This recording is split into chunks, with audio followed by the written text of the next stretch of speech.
Галичица гори една недела од македонска страна. Од поноќ па досега жителите на Охридскиот регион слушнале 3 детонации од мини од Првата светска војна, кои се по средот на планината и се во делот каде што огнените јазици зафаќаат висока трева и нискостеблеста шума. Засега може само немо да се гледа, но не и да се интервенира. Ниту една спасувачка екипа не може да пристапи на теренот, бидејќи не е безбеден од мини и куршуми кои се останати уште од пред 100 години. Направена и проценка дека интервенцијата од воздух не е безбедна за луѓето кои управуваат со хеликоптерот.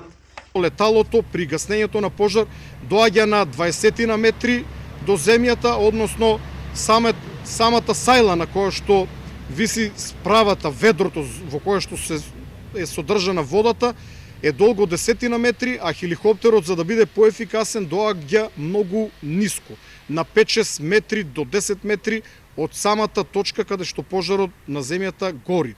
Кризниот штаб имал стратегија за гаснење на пожарот на Галичица. На терен ќе се активирале спасувачки екипи ако се доближил до шумата. Но оваа стратегија преминала во рацете на Охридската локална власт, бидејќи земјава од 3 септември веќе не е во кризна состојба поради пожарите. Населените места се безбедни, нема никаква опасност. Значи, помеѓу пожарот и населените места има еден асфалтиран пат, го знаете, патот за Свети Наум, и има шумски патишта во самата шума каде што пожарот ќе биде пресретнат. Но ова е ставот на главниот штаб додека беше прогласена кризна состојба.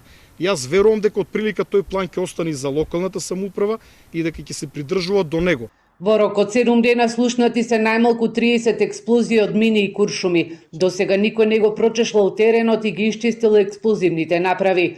Па Ангело вели дека крајно е време да се направи елаборат и да се исчисти теренот. За овој пожар имат индиции дека почнал од албанска страна и е потпален од сточар. Во моментов гори во близина на Арачиново, но од Центарот за управување со кризи сметаат дека не е опасен и можат да се справат со него.